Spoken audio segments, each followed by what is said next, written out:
Okay, so you like to be a engineer or doctor, somewhere in between. Yes. All the options are open. Yep, it's what you make of it, right? At the end of the day, Absolutely. Yes. that's what matters. How you thrive and how do you continue to keep yourself motivated, right? So you want to do something that you really like, and that keeps you going every day, right? Yes. And you work hard. Sometimes things not going to be easy. It's going to be difficult. You're going to go through some difficult times, right? Uh, Yes. but you got to be able to um, just keep trying, right? Whenever you fall, just sometimes it's better to fail fast, right? And then you try something new, right? And you redo it differently, correct? Yes. You learn from it.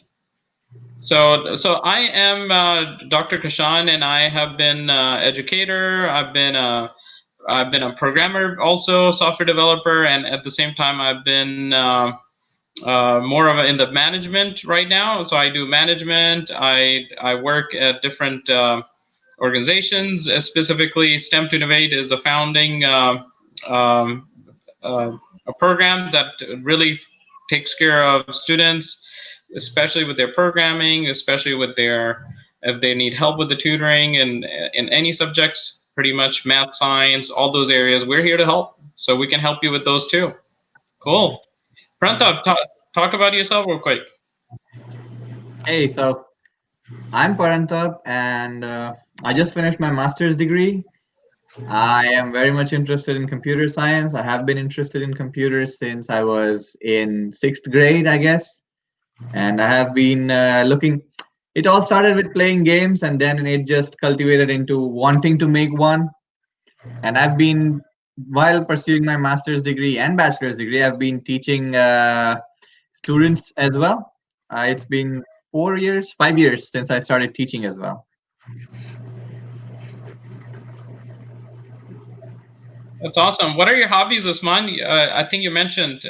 What do you do right now? What are you doing with so much time that you have? Schools are out. I do fencing and I play badminton. Oh, cool. That's Fencing. awesome.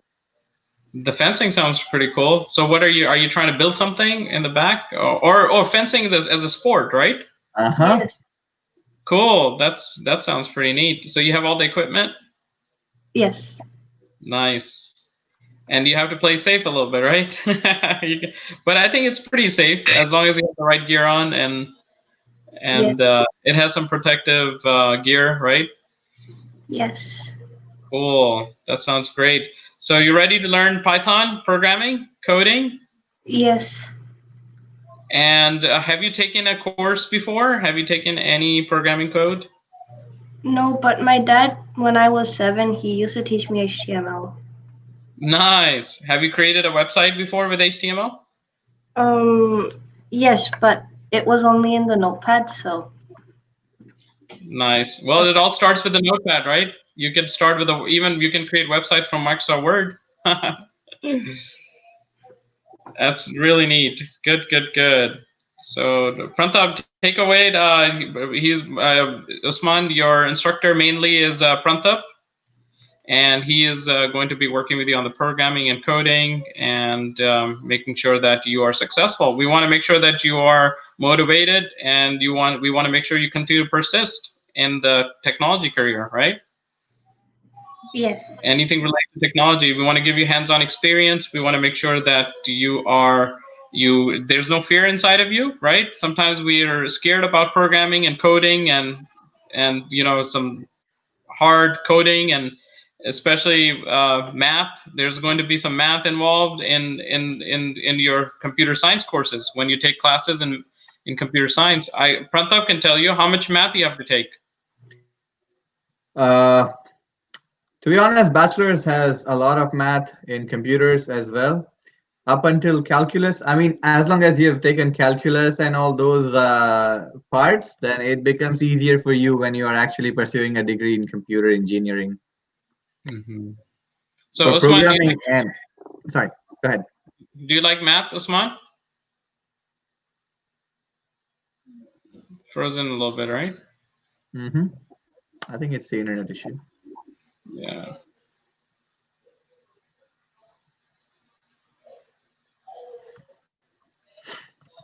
It'll pick it up.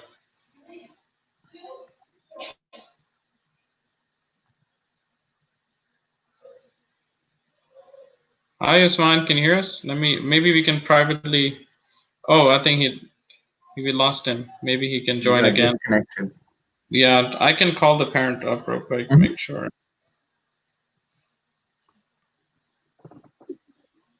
How are you enjoying it so far, Prantap? It's good. So far, so good. Hey, what I was thinking is we could also share the PowerPoints with the students so that we As can long as we actually. break it down, because those are pretty difficult. We maybe cut it down, shorten it, share. You can share the PowerPoint just to give them like things that you talk about today, like all the variables and Mhm. So what uh, I'll do is during this week, I'll just go through the first 1 to 4 files and try to get them down to a bit of understandable level so that it's not too high for them. right. Just simple examples, 1 or 2 examples, and just maybe if 1 or 2 concepts, nothing more, not major. Mhm. We don't want to make it difficult for them, right? Yeah, I mean, we don't want them to get scared, right? Yeah, that's the main thing. We don't want to get them scared at all. And that's what parents are wanting us to make sure that we're continue to develop their interest in technology. Mhm. So yeah, and I noticed that you're asking really good questions. Uh, just stop every few minutes and every other Review. minute and check for his understanding. Just right away check for, hey, so what did we do today? How did you do this? What did we just talk about? Those Mhm. questions, like Makes just sense. repeat the same thing that you just told them. So Mhm. that way it keeps engaged. Also, it keeps them alert. I got It you. keeps them alert. I Yeah, understand. yeah. So give me 1 second. Let me see what's happening here. I think I'm gonna just call the parent up right now. No problem.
They're saying they're having some Wi-Fi issue right now. Okay. Yeah, they're restarting their computer. Mm-hmm.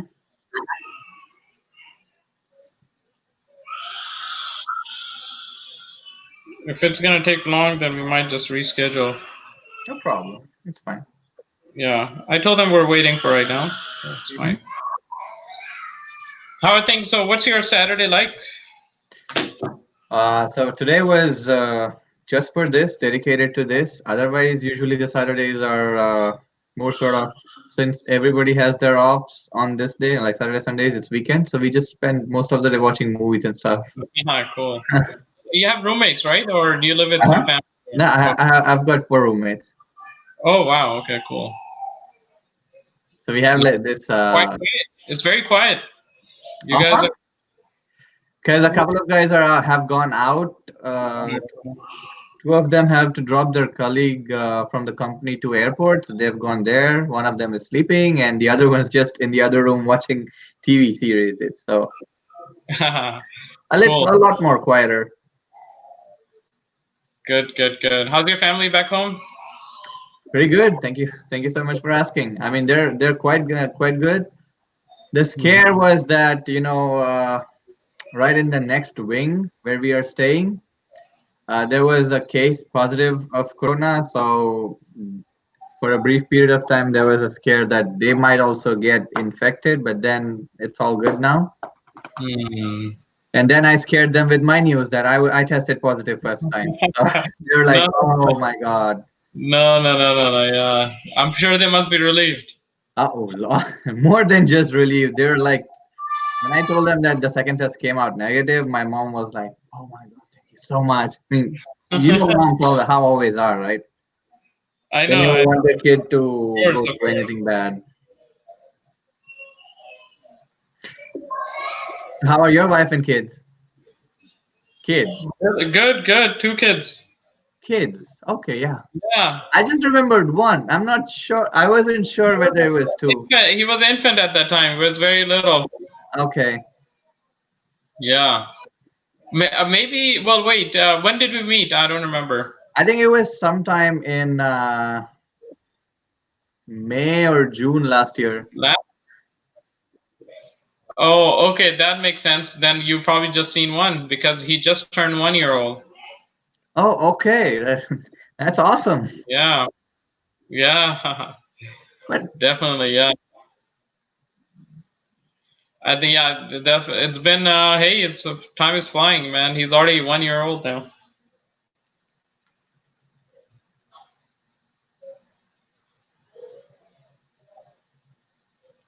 Yeah, they're having a bit of Wi-Fi, so they're restarting everything. Hopefully, it no problem. works. No problem. We're You here. know, this is the sort of the new normal, right? We got to deal with these technical Yeah. working from home. Even my work sometimes I have to, there are people having technical issues or something. There's somebody who cannot hear, but it's something that we got to deal with. But More honestly, patient. these problems have gone up like ever since the work from home started. The internet, Mhm. since everybody's home, the internet providers are flooded with all these problems. Everybody's using Yeah. up the bandwidth and everything. So most of the people are having problems with slow internet, and sometimes it just gets disconnected for no reason. Hmm. Definitely, and I think right now it's better to. Are you on Ethernet or are you on Wi-Fi? No, I'm on Ethernet. That's smart. I need to do that because mine is not that good either. That's the only problem with Wi-Fi. Sometimes it just comes and goes. So Yeah, if you're having a session like this, you just get interrupted for like randomly. So you would not want that. definitely. You don't want that. And what I want to do, but see, the thing is that it's in my other room.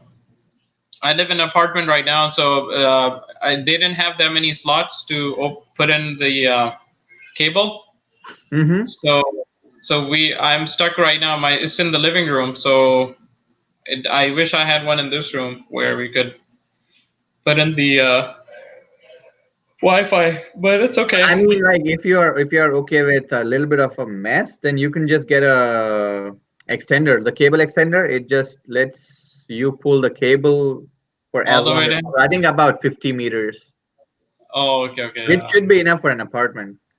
Or you Yeah, can I just think it get a cable which is 50 meters or 30 meters long, and you can just run it in whenever you need it to. yeah, and just take it off, right? Yeah, Hmm. I think I might have to do that because I do leadership series sessions. Have you been watching any of those? The ones that you shared in the group. Yes, sir. Yeah, so I do leadership series sessions, and sometimes it starts to get choppy a little. Hmm. I got lucky with some of the sessions, and they were fine, no issues.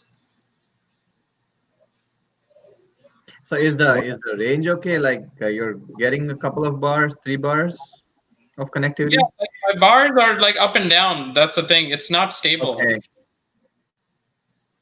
Like right now, it's perfect bar, but all of a sudden it It just starts goes down to 2 maybe sometimes. to, and that's when it starts lagging a little bit. Hmm. It's always better to carry the cable around. I mean, I as a computer science student, I always carry HDMI and Ethernet cables with me everywhere I go because I don't know where I might just end up needing it. Smart. That's very smart. Yeah. It's always easier to plug things in. Yeah, that's for sure. That is for sure. How's your job hunt going? It's tough. It's very tough. Yeah. I've started applying since last month and a half. The 15-20 days, barring those 15-20 days where there was this Corona scare. But apart from that, I've started applying since last, I guess, 90 days. Oh, sorry, 45 days now, but not too many callbacks. Focus on the quality rather than quantity. Okay. Mm-hmm.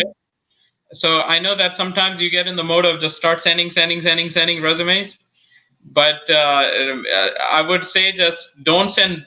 I mean, yeah, quantity sometimes helps too, but you want to make individualize your application for that job that you're applying. For the same reason, I'm just applying to 10 companies a day so that I can tailor my resume and the cover letter accordingly, Very good. according to their requirements and everything. Yeah, But I do the still, same the thing. callbacks have been very like close to none. Just a couple of companies call back or responded even. So Mhm. far, apart from that, no responses at all. Even not even the rejections or acceptance, nothing.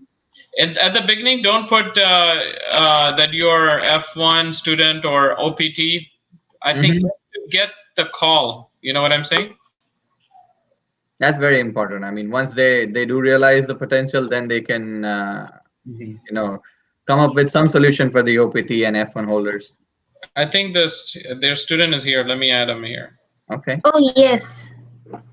Hey, Usman, you're back. Yes. Perfect. I think your sound much better on the quality of sound is good, and you don't have to turn on your cam if it's going to create a problem. If you want to create, yeah. So if you feel like it's getting slower, then you can just turn off your cam. Oh, Okay. yeah. Okay. Yeah, okay, I'll just do that. Okay. And then it probably makes it easier. So a couple of things we want to do today, Prantap. I think let's focus on the first session, basic things that we want to start at, and then maybe give them the overview of what we're planning to do in the next 2 sessions, and then ask questions and whatever the prior knowledge that we need to check to see specific terminologies we can go over also. So take it away, Prantap. All right then. So hang on.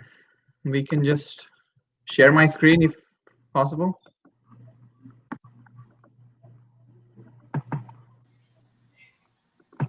Sure, yeah, that'll be great. Uh, We can walk him through some basic exercises, maybe with the command prompt, and just show him a few things there as well. And then if the time permits, we can download the Python, or we can give him instruction to download it himself. So we're not taking so much time doing that. I'm pretty sure I already have Python downloaded. Oh, really? Okay, we can check that. We can check that. We Wait, also probably let me just check. Let me just check. okay, and we also want like you to share screen and kind of get used to the session sharing, and also we're probably going to have you download TeamViewer. Do you have TeamViewer on your computer? I have Team. Oh, that's Microsoft Teams. That's different. Oh, Yeah, that's a nice to have Microsoft Teams. I love Microsoft Teams.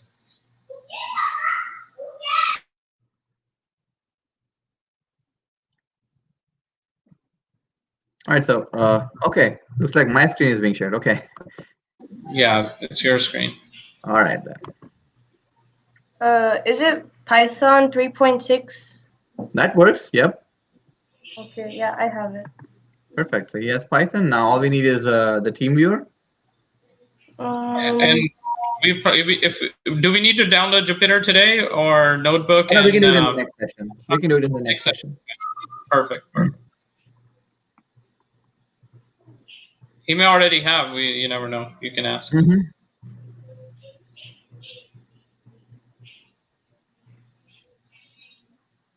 So once he's done checking for TeamViewer, we can start with the basics. Oh, I have TeamViewer too. That's just perfect. So what you can do is, can you open up TeamViewer? Your dad must be in IT. Is your dad a software engineer or IT? What does he do? IT. IT, cool. Makes a lot more sense. But my dad doesn't use this laptop. I think my mom does. Oh, okay. Awesome.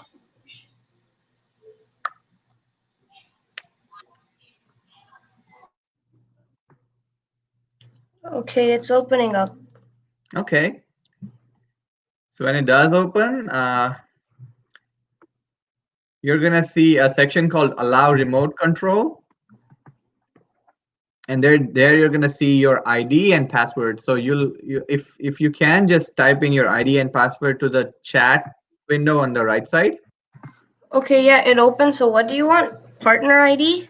You'll see, yes, no, not the partner ID, your ID. The middle part, middle section, you'll see your ID and password. Oh, yes, yes. Uh-huh. So if you can just type it in into the chat window, both the ID and password. Okay.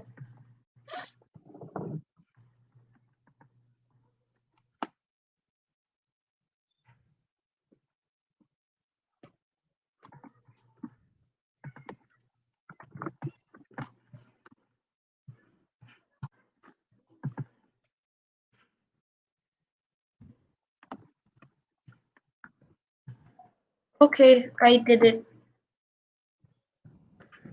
So much.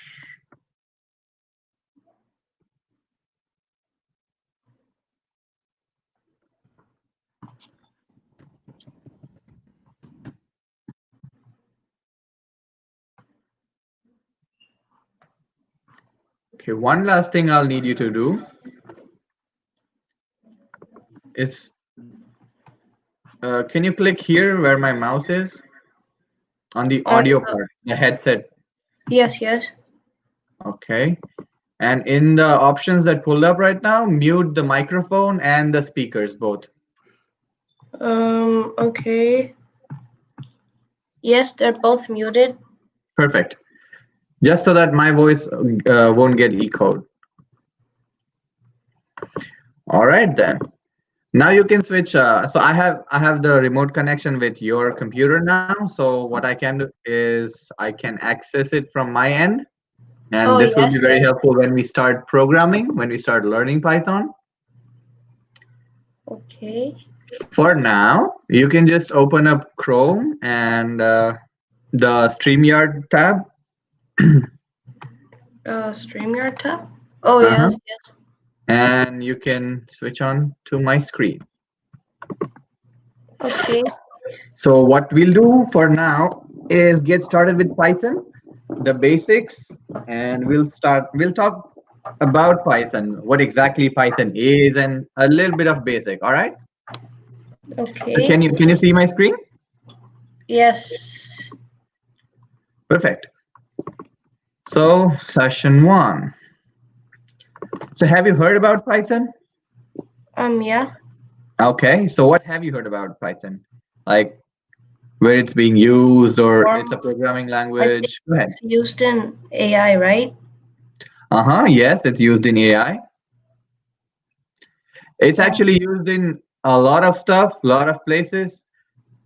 To be honest, Python today is so famous that it is being used everywhere that you can think of. Anywhere, any field that you name is using Python one way or the other. Let's say if you want architecture, people are using these automated computer aided design softwares, which they use to build the design first, build the plan, architectural plan first. So in there, the design part is handled by Python, a lot of places. These schools and colleges, we are learning Python programming for the same purpose. People in artificial intelligence are using Python. Machine learning, to teach machines, we can use Python. And to be honest, those are very high level fields for now. Let's talk about, let's start with something small. You know, if you want to list all the files that are there in a folder, you can use Python. If you want to download subtitles for a movie that you're watching, you can use Python and download those subtitles. With Python, you can pretty much do anything that you imagine. So that's one of the main reasons why Python is famous, very famous these days, and most commonly used. It was actually founded in early 1990s. It was being developed throughout the 80s, and it was launched in 1991 by Guido van Rossum. Initially, it was we had the first version of Python, and then they upgraded it to 2.0, and then they came up with the 3.0 versions. So like 3.1, 3.2, 3.3, and stuff.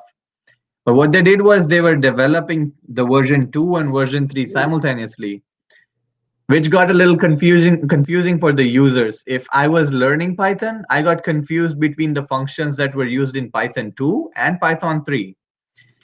So taking a look at all those confusion that was happening and the changing times and adapting with competition, what they did was, starting this 2020, they stopped supporting the second version, the Python 2 version, and Python 3 is now the future. So now that's the only version being developed.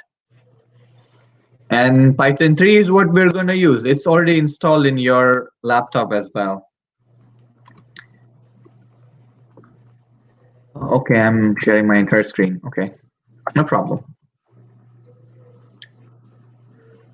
So why learn Python? Python is frankly the easiest language to learn because most of the syntax there in Python is just like using English words. If you wanted to print something, you ask it to print. You just type in print and it will print. If you want to do a sum of numbers, you just type in sum and it will do the sum of those numbers. You wanted to store something in a list, you tell it list. You just tell it the things that you want to store and then you type in list and it knows that it has to store it in a list. So these are the details that make Python stand apart from every other languages. For all the other languages, there's a lot of typing in that you have to do. Compared to Python, compared to those languages, in Python, it all can be done in one line. Python also is cross-platform, basically cross-platform. Do you know what cross-platform means? Maybe, I don't know, maybe it works across different OS. Across different OS. That's perfect. That's very good. So even if you have a Mac OS, Python will work there. If you have a Windows, you can still make Python work. Even in Linux, you can make Python work. And the other good part about Python is that it's open source. So everything that is there in Python, you can actually view the code behind it online on the Python's website. So there's nothing that is abstract from you, that there is nothing that is hidden from you. If you want to see how Python operates, you just open up the Python's website and you can actually see each and every line of code that makes Python what it is today. So, well, since you already have Python installed, what we can do is just, but before we go and make you write the first code, what we'll do is I'll show you how Python operates. So whenever you want to run anything with Python in command prompt, what you do is type in cmd, that pulls up the command prompts, and then when the command prompt is up, you type in Python. So if the Python is installed in your computer, it shows up with the version that's installed. In mine, it's Python 3.8.2. In yours, it was, I think, 3.6, was it?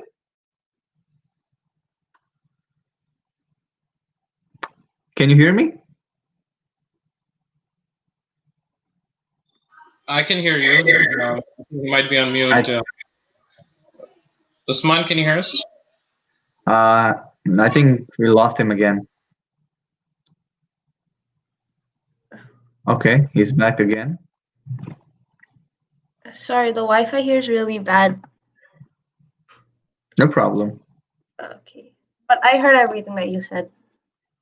Okay. So when you want to write anything in Python, you pull up the command prompt, which you can do by typing in cmd. And it opens up this window. And first of all, you write Python to check if Python is installed in the system. If it is, then it returns with the version of the Python, which in my case is 3.8.2. In your case, it was 3.6. And as I was talking about, the basic stuff, let's say in this folder, I want to see all the files that are in the folder. So what I do is I ask Python, can you list all the files that are in this folder? Oops. Happen unique. Okay. It doesn't recognize the single slashes.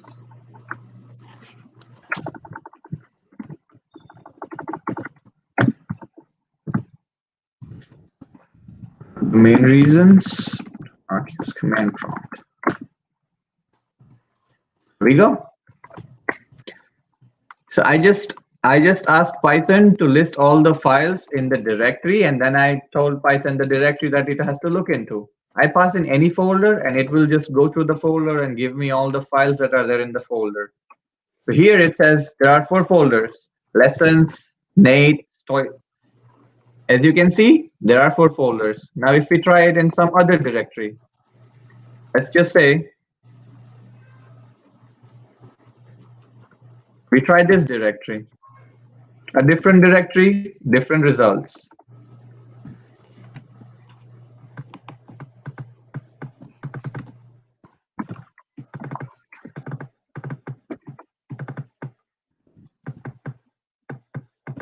You have to make sure whenever you pass it a directory in command prompt, you type in double slashes, because single slashes Windows considers in something else that is already working in the background for Microsoft's OS. So it doesn't take in the single slashes. So you make sure you type in double slashes, otherwise it would just throw in an error that it threw in the first time. So there we go. The other directory, it shows that there are 3 folders: data analysis, machine learning, notebooks. You can also walk in any folder and just ask it, okay, what next? What's in that folder? And it will just tell you whatever it finds it in there. It will start listing the files. And this is just not it. I mean, suddenly I just felt the urge to do some math. And what I'll do is I'll ask Python, what is 5 times 3? Or what is 1500 plus 50? Whatever the number that comes into my mind. And I don't know, I just decided that, okay, I'm going to list out all the things that I need to do today. So let's just say I started writing this: to do list, wake up, brush, study maybe, play. And now if I ask Python, what do I need to do today? You can just get it like, for task in to do.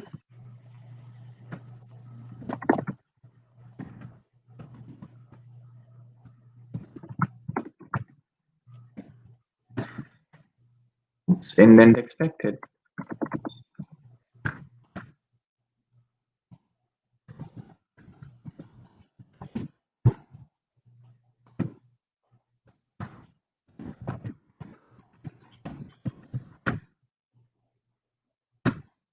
There we go.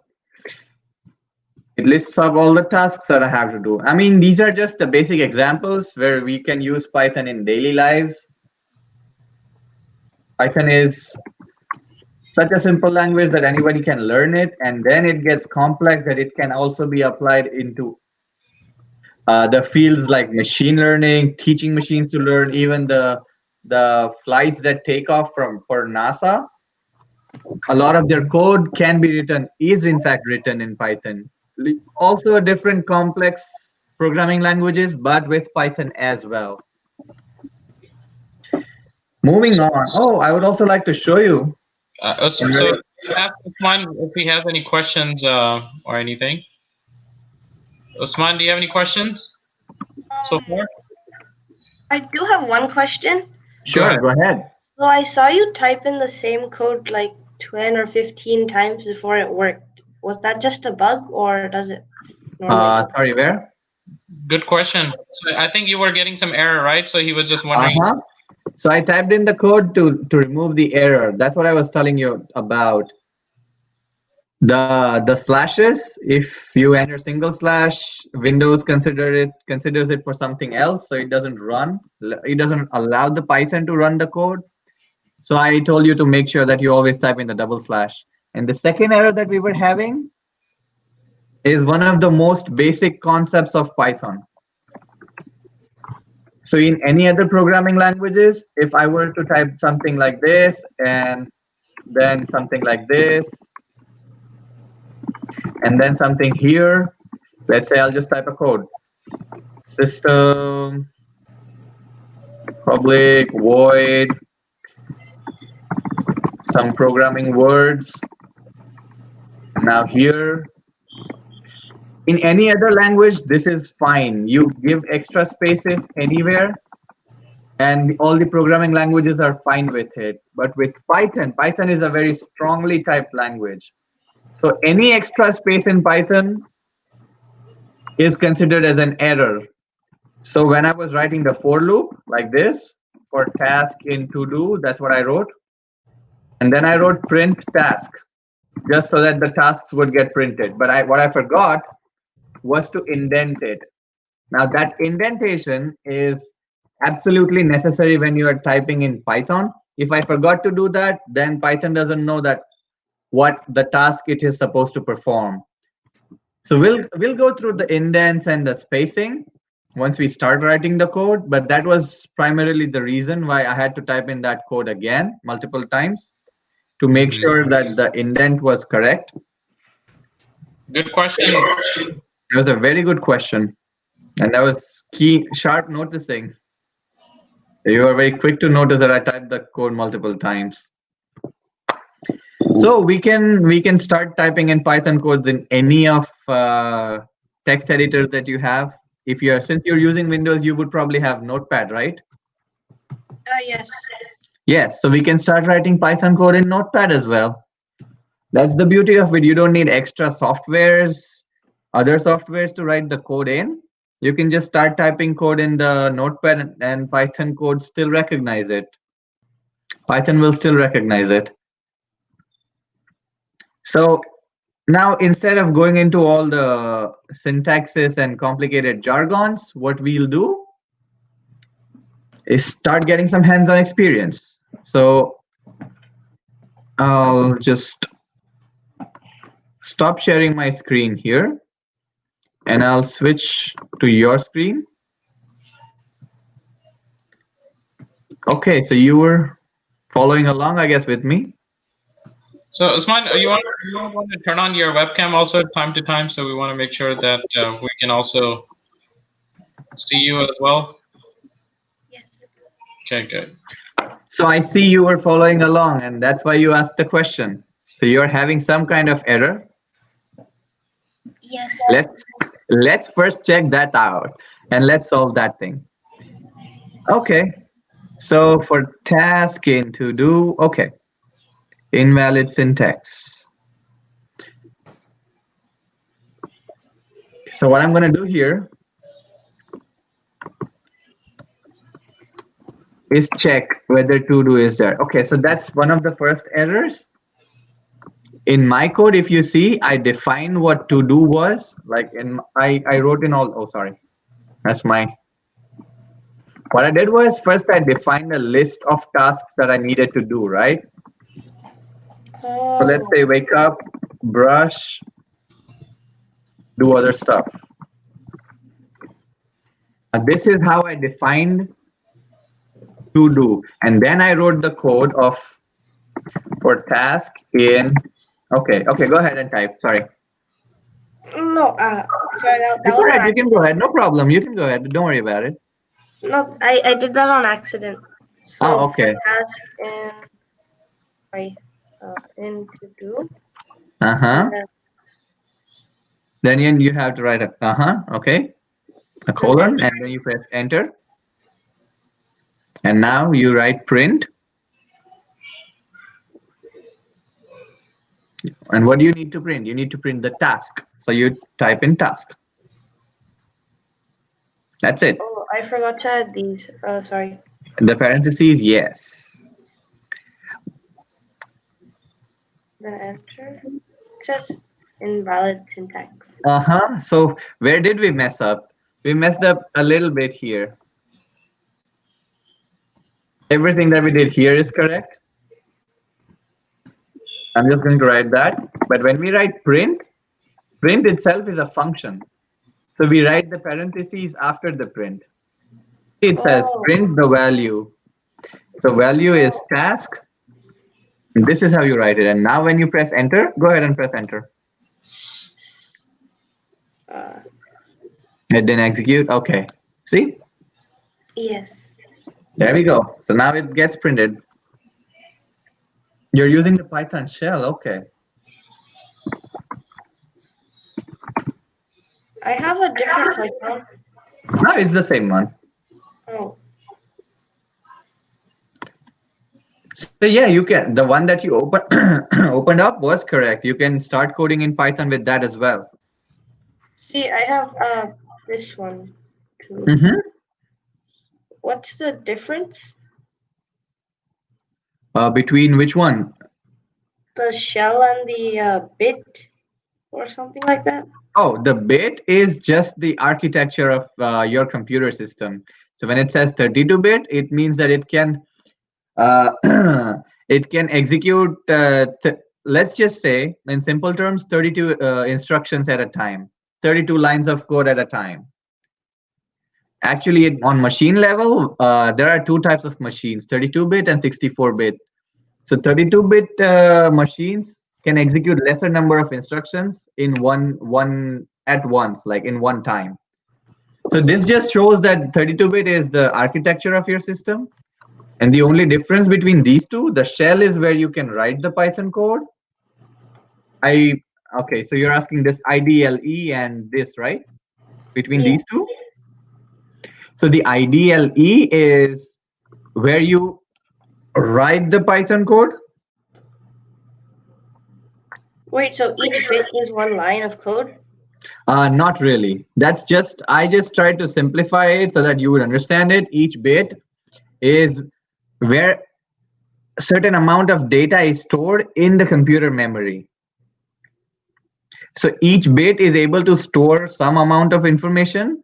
So when it's 32-bit, it means 32-bit worth of information can be stored collectively in one instruction. So all that actually is something that you study extensively in computer engineering in the hardware subjects, hardware courses that there are. The other Python that you were talking about, this thing, is just the docs. It means the documentation of the Python. So all the functions that are there in Python, you can just read all about it. Check it out. It's probably going to open the documentation. Hang on. Just let it open.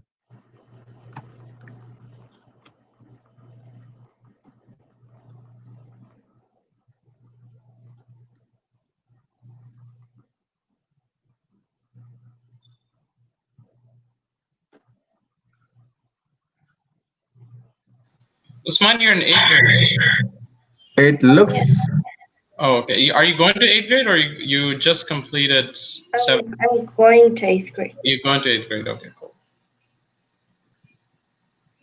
but I take 9th grade classes. Oh, okay. So are you going to be taking algebra and stuff? Yes, next year I'm taking algebra. Cool. That's awesome. We tutor that too. So if you're gonna need help with that algebra, so we can help you with that as well. Oh, okay. So what's happening here is that it's not able to connect to the documentation.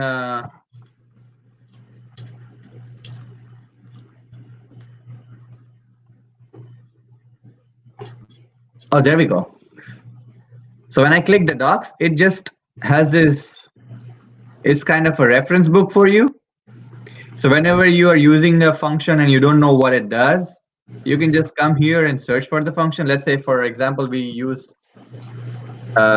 print, but print, there we go. No, it's not here. It's just a function. These are all the packages that are there. Let me just show you the OS package then. Remember how I listed all the directories in my folder, all the files that were in the folder? Yes. So before I did that, what I actually did was import OS. Hang on, I'll just write it with you. So here I wrote import OS. OS here is a Python module that helps Python to communicate with whatever operating system we're using. Since it's a Windows here, it's going to communicate with Windows. So when I write OS dot anything, now let's say this shows all the functions that are there in the OS module. What I needed was list of directories, right? So how did you bring up that? How did I bring up what? The This list. thing? The list which you brought up, which Oh, showed okay. you all of the different ones. So whenever you just type the module name and then the dot, Yes. it shows you all the things that you can type in after the OS part. So you can just scroll through it. It shows all the functions that are there. The one that I typed in, list dir, is here. Apart from that, all the functions that it provides Do you are know what right here. functions are, Usman? I'm not sure. I guess. Sometime you want to tell What you them? can do is take a guess. Now, let's say sometimes when you don't remember what exactly you're looking for, you just type in the dot, and when this list pops up, you see this rename. Can you guess Yeah. what that would be able to do? Rename something. Rename something. But since we are using the OS module, which means it will be able to rename something in our operating system. So let's say if you want to rename a folder, you can use this os rename. Or let's say if I use os.remove, any guesses what it's going to do? Remove something. Yeah, it's probably going to delete folders. So if I type in os.remove and then give it the path to a directory, it will just remove that directory. I see. So when you import a module and you don't know what you exactly you're going to have to type, what you do is just type in the module name and type the dot, and it will pull up the list of all the functions that you can perform using the same module. But those ones were kind of easy to understand, because remove and that were they're English words. But what about stuff like def path and cur occurred there? I think. Let's say if you're talking about CUR DIR, I think. Okay. So I don't know what this does, right? Whenever there's a scenario, there's a case where you don't actually know what that function is doing. That's when you can pull up this documentation. Oh. So you know how you started this thing? Yeah, you opened up the Python thing and then you pressed the top, Oops, I right? started my. Hang on. So yes, you just type in Python and the docs that you see here, you click on that and this page will open. So whenever you find a function anywhere in any module that you don't know what it does, You just open this up. It has all the modules that are there in Python. Now, what we actually want to look for is the dir, right? It's in the OS module. So first we look for the OS module. So we just find OS, which is here. And whenever we click that module, it has the list of all the functions that it performs. So we now look for dir. There we go. Oh, So what it does is os.curdir is a string representing the current directory. So now you know that it will return something called current directory. Oops. Okay, string object is not callable. Okay. So what I did here was I thought that curdir is a function, current dir. So that's why I enclosed it, wrapped it with these parentheses. Whenever you're calling a function, you type in these parentheses, but this is not a function. So then I just typed in without the parentheses and pressed enter, and it returned the current directory. It says always dot, and that's what it returned. The current directory is the home directory. So usually the home directories are denoted by a dot. That's something that you might have known. Did you know about that? no. No. Okay. Check this out. So You use the terminology called denoted. You might want to tell them what that is real quick. oh yes, denoted is it means it means. So a dot means the current directory. So the word denote also means the same thing, that it means something. What So is the it? dot denotes the current directory. What is a directory, Usman? Maybe. I think it could have been the directory that we were looking at a couple of minutes ago. No, I mean in general, what is a directory? Oh, maybe this here, this search bar. I'm not really sure. No problem. So I'll show it to you. A directory is any of the folders. So let's just say we open Usman's folder. So now this is a directory. Yes. Any folder. Let's say we create a folder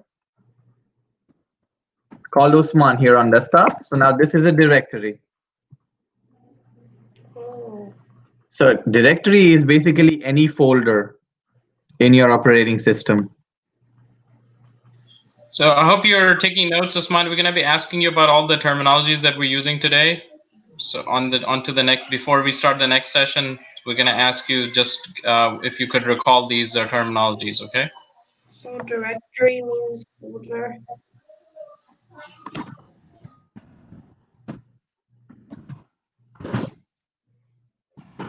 Okay.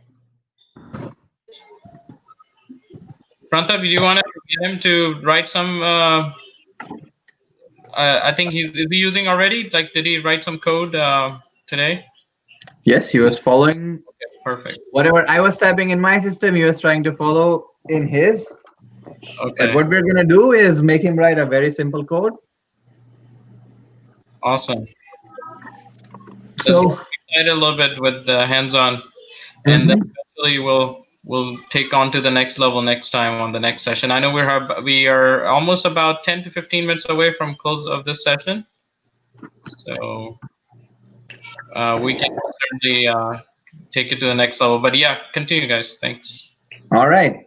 So Usman, here's one of the main examples of Java. And if you're using Java, if you want to print hello world or if you want to print anything, this is what you need to write in. You need to create a new file. You need to type class hello world or any of the class name. Then you have to put these brackets, curly braces. Then you type public static void main and all this stuff. And then you write all the system and out and println. And then you get to the part that you want to print. So if I was using Java, I would have to write all this stuff just to print hello world.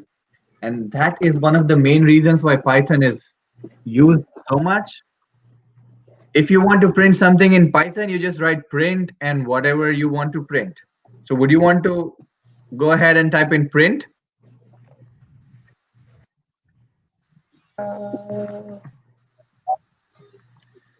Try printing hello world here in the program. I'm pressing the keys, but nothing is showing up for some reason. Nothing showing up? Okay, hang on. Oh, here we go. Okay, print. How about now? Okay, perfect. Print, and then we make parentheses. Perfect. Forgot to capitalize that.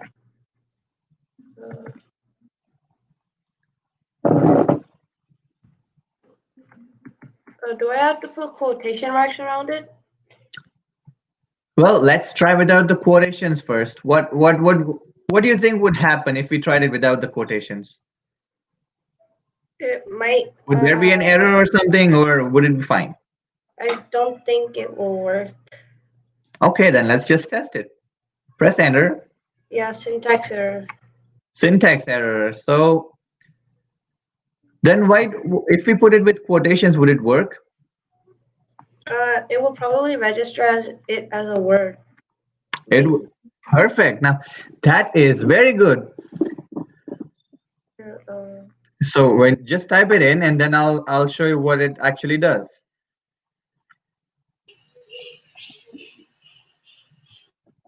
Oh yeah, it turned green for some reason. It turned green for some reason. And now it'll print the words hello world when you press enter. So here's the difference, and you noticed it very, very keenly. That was a brilliant, insight here. That when you wrap something in between these double quotes, that is when Python considers it as a word, as a string. So Python knows this as a string. So any of the words that you want to print, you need to tell it that this is a string that you have to print. Let's say if I put it in between the quotes, it knows that this is a string. It is a word. And if you just type it without it, it thinks that you're calling some function that is stored already in Python. So it starts looking for a function called Usman, but it doesn't find it. And when it doesn't find it, it just returns that Usman is not defined. I tried looking for it, but I couldn't find anything called Usman. So it shows you up with an error.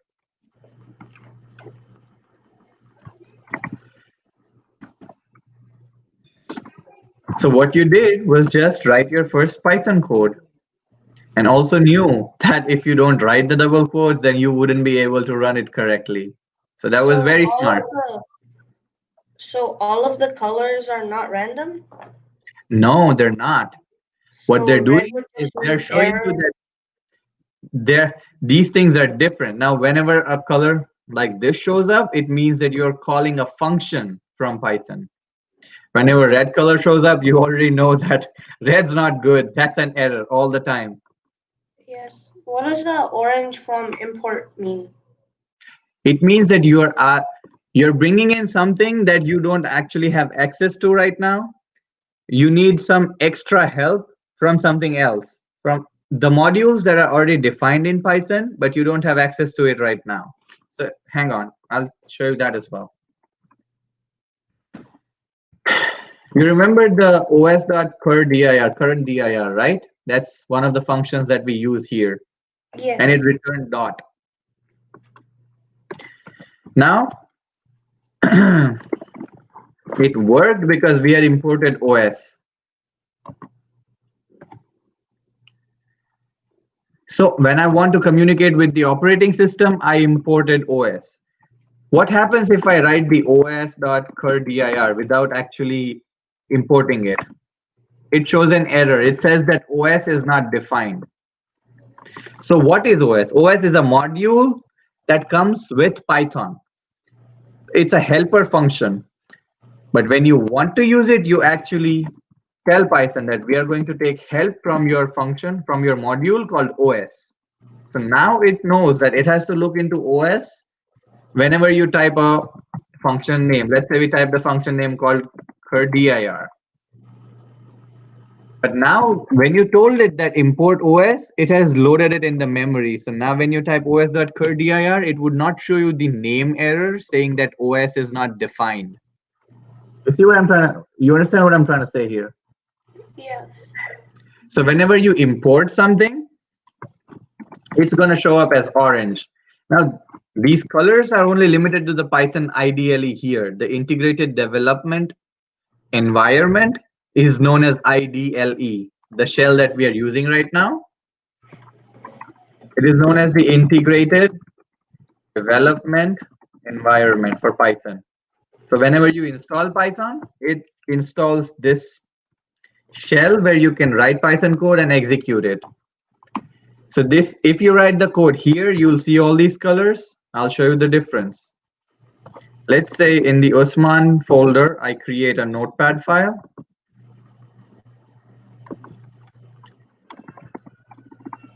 First program. Okay. Let's not do it this way. What I'll do is start notepad. I'll do the same thing. Print hello world. And then I'll just save the file.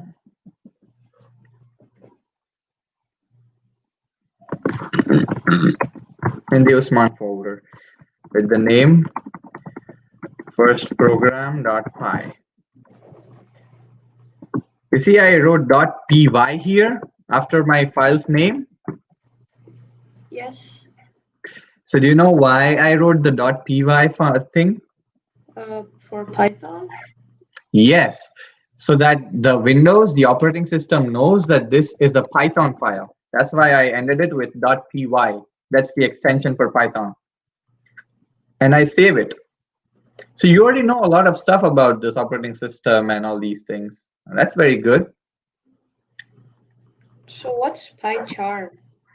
Pycharm is another one of these softwares where you can write Python code. Oh.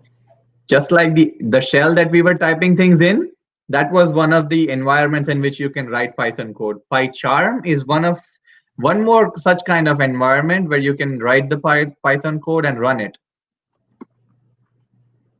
Check this out. If you want to run the Python code, you first write Python and then the Python code's name. So our file name here is first program. So we write Python and then firstprogram.py. When I press enter, you see it didn't show any kind of results. It didn't show any kind of result, huh? Why did it not? Because there's nothing in the folder? No, it's here. No, but maybe there's nothing in it. The file? I did type it. Hang on.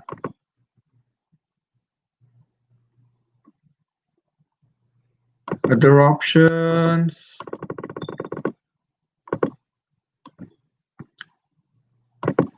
We'll just open it with Notepad right now. It knows it's print.hello world. Maybe a space? Oh, that doesn't fix anything. Oh. But there has to be some problem in the command prompt. Don't worry about it. That's fine. What I'll do is open the DLE.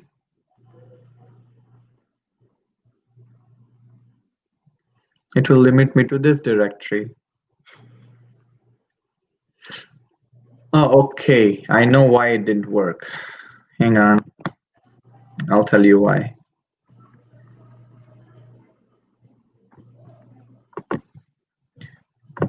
So what happened was the system did not know. Nope.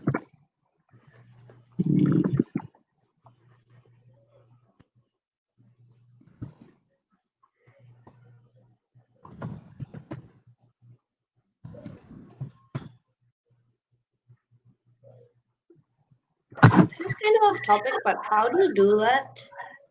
Do what? How do you bring up all the windows? Oh. Like this? Yes. You press Alt and the Tab key. The Alt key and the Tab key. Doesn't seem to work here. Oh yeah, it did. It does. Okay. Okay. Okay, so the reason why this program is not running here, check it out.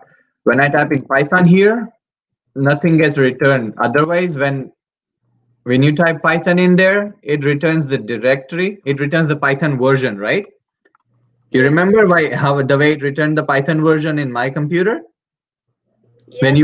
When you were seeing my screen and I typed Python, it showed the version of the Python installation. Yes. It's not showing this here. That's why the code is not running successfully in here.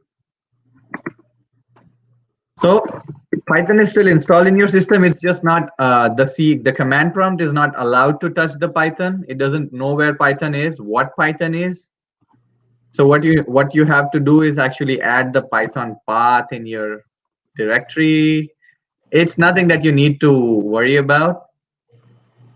I'll just fix it for you so that you can run your code from anywhere.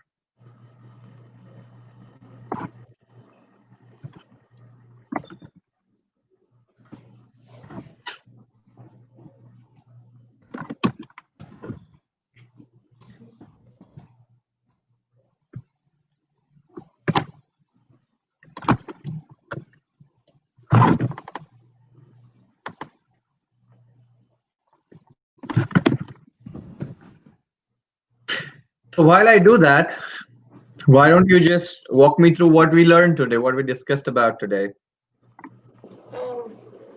Well, I wrote down some stuff, but then you also taught me. You also taught about how you can make the list and how the directory is just the same thing as a folder. And you said that the different colors mean different things. Like red means error, or blue means blue is what Python is saying. Black is just normal text and other things too. And then you said that if you write it in quotation marks, then Python will accept it as a string. But if you don't put it in quotation marks, then Python will just think that you're trying to execute something. Exactly. You're just trying to call up a function which is there. Hang on. Okay, find Python.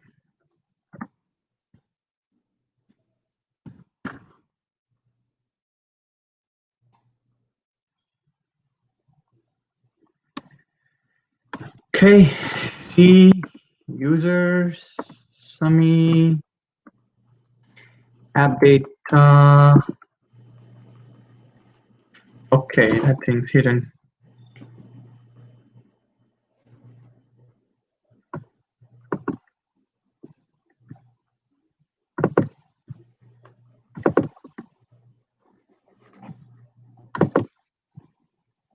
Oh yeah, and how you can write page and then the word comes up if you write print.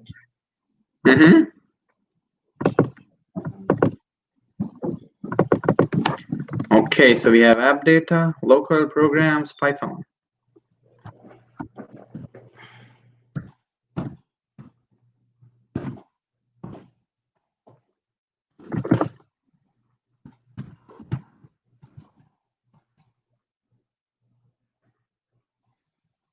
This is Windows 10, right? Yes.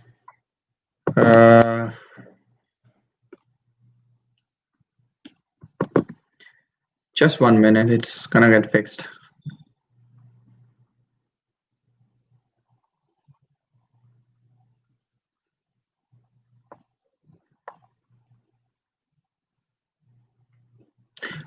On setting.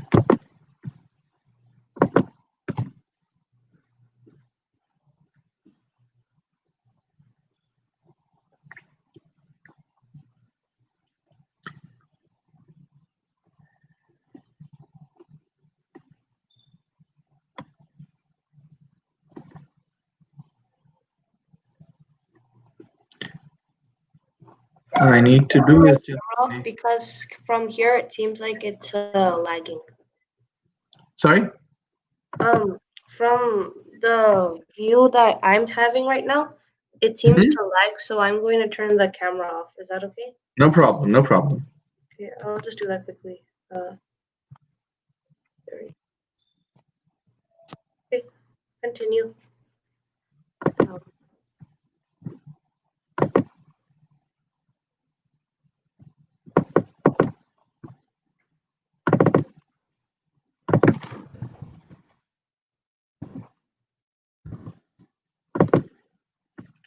So this idea generally should fix it.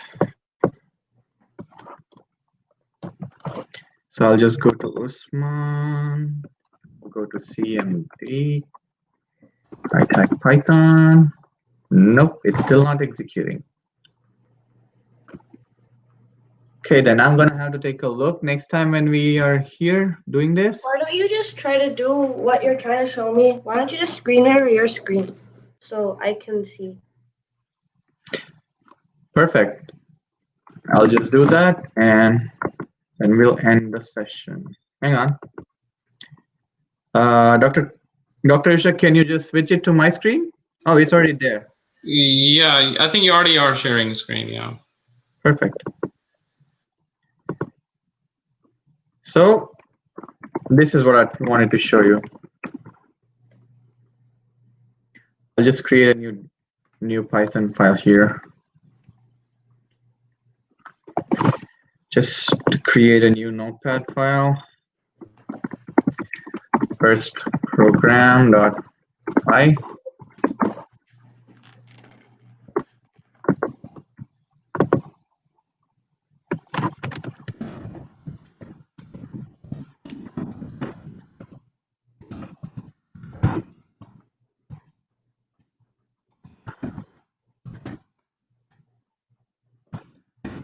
So when I type Python and the first program.py, what it does is it prints hello world. What I wanted to show you was that when you do it with command prompt, there are no colors showing up, as you can see.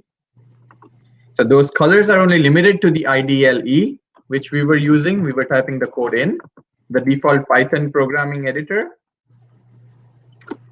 So whenever you print things here, it will always show it in colors so that you can make out between different stuff, whether it's a function or a string or some result or an import statement or anything. But those colors won't show up. Oops. When you're doing the same things in command prompt or let's say notepad files.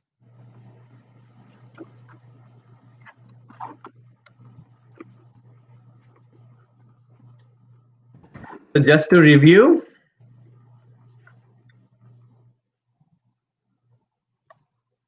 okay.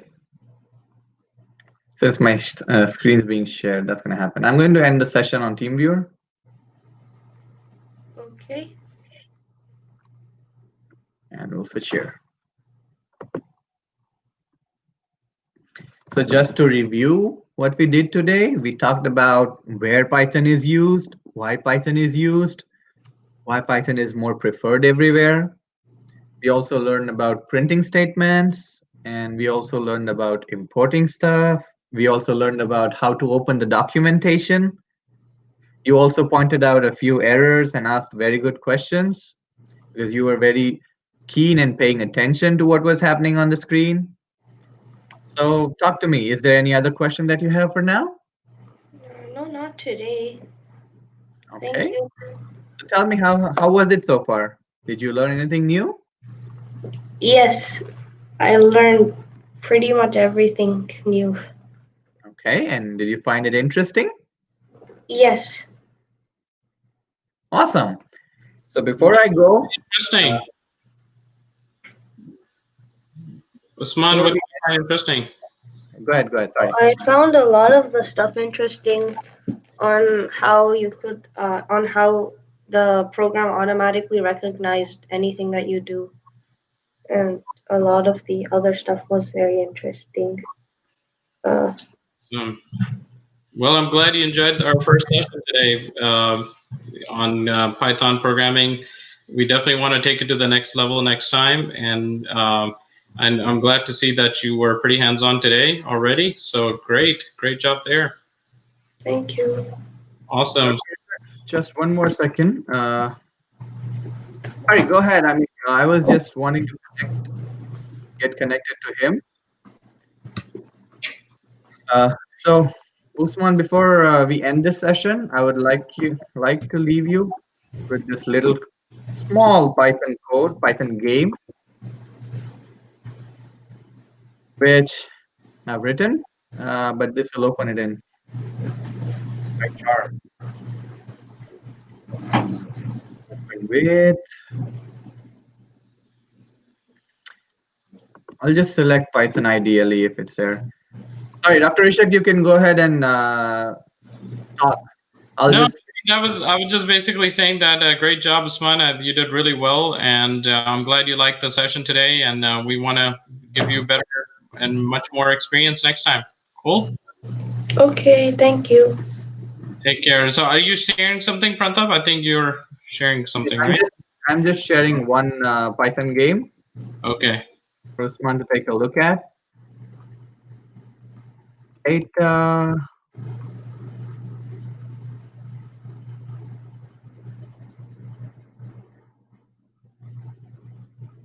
Just gonna take a moment. I forgot the path that Python was installed in. Local programs Python. Okay, I got it.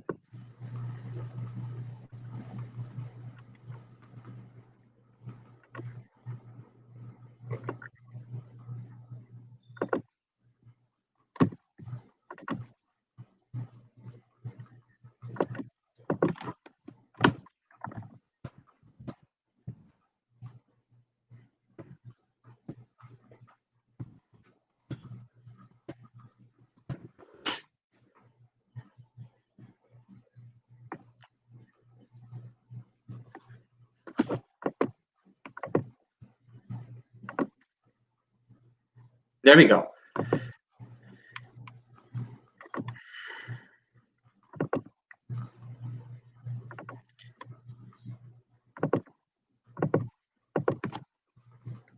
So now you'll be able to just run this file whenever you press enter on it or double click it.